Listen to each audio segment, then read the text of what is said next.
Back to news. ఎప్పుడెప్పుడు అని నేతలంతా ఆశగా ఎదురు చూస్తున్న కేబినెట్ విస్తరణకు ముహూర్తం ఖరారైనట్లు ప్రచారం జోరందుకుంది. సీఎం రేవంత్ రెడ్డి ప్రజాపాలన విజయోత్సవాల సందర్భంగా మంత్రివర్గ విస్తరణ జరుగుతుందని తెలుస్తోంది.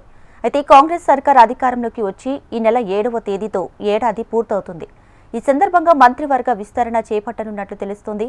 ఈ నెల 9 నుంచి అసెంబ్లీ సమావేశాలు ప్రారంభం కానున్న నేపథ్యంలో ఆలోపే కొత్త మంత్రుల ఎంపిక పూర్తి చేయనున్నట్లు తెలుస్తోంది. ఉమ్మడి నిజామాబాద్ జిల్లా నుంచి మంత్రివర్గ విస్తరణలో ఎవరికి దక్కుతుందోనని ఉత్కంఠ నెలకొంది. ఉమ్మడి నిజామాబాద్ జిల్లాలో 9 స్థానాలకు గాను 4 చోట్ల కాంగ్రెస్ అభ్యర్థులు విజయం సాధించారు. వీరిలో సీనియర్ ఎమ్మెల్యేగా బోధన్ నుంచి పొద్దుటూరి సుదర్శన్ రెడ్డి ఒక్కరే విజయం సాధించగా, అటు నిజామాబాద్ రూరల్ నుంచి డాక్టర్ భూపతి రెడ్డి, ఎల్లారెడ్డి నుంచి మదన్ మోహన్ రావు, జుక్కల్ నుంచి తోట లక్ష్మీకాంతరావు మొదటిసారి విజయం సాధించారు.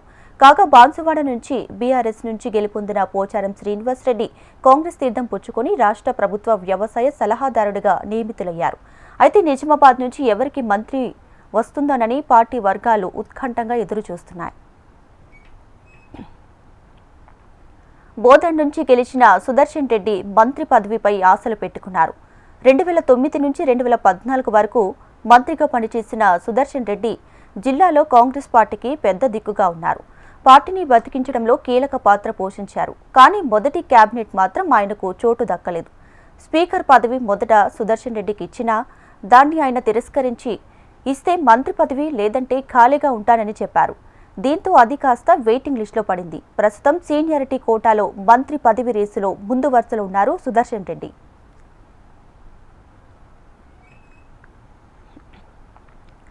ఇదిగో వస్తుంది అదిగో వస్తుంది అంటూ నెలలు గడుస్తున్న ఆ పదవి సంగతి తేలడం లేదట.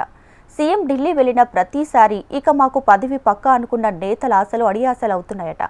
తమకు పదవి పక్కా అని మీడియాలో ప్రచారం జరిగినప్పుడల్లా తెగ సంబరపడిపోవడం తప్ప పదవి రావడం లేదని తెగ బాధపడిపోతున్నారు.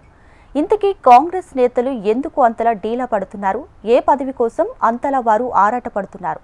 రేపు మాపు అంటూ నిత్యం జిల్లా నేతలు కార్యకర్తలు ఆశలు పెట్టుకోవడం, ఎలాంటి ప్రశ్న రాక ఉసురుమనడం జరుగుతూనే వస్తుంది.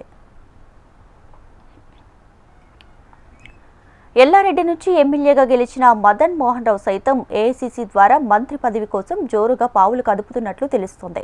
ఏఐసీసీ ఐటీ వింగ్కు సేవలందించిన అనుభవాన్ని దృష్టిలో పెట్టుకుని ఢిల్లీ పెద్దలతో నేరుగా సంప్రదింపులు చేస్తున్నట్లుగా ఊహాగానాలు వినిపిస్తున్నాయి.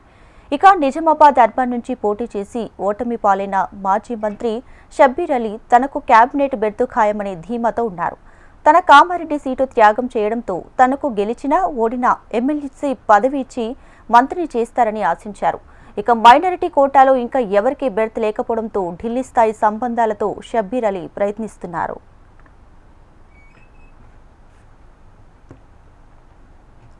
ఏదేమైనా ఉమ్మడి రాష్ట్రంలో ప్రస్తుత తెలంగాణలో మహేష్ కుమార్ గౌడ్ పీసీసీ అధ్యక్ష స్థానం అధిరోహించిన జిల్లాకు మంత్రి పదవి లేకపోవడం పట్ల క్యాడర్లో నిరుత్సాహం నెలకొంది.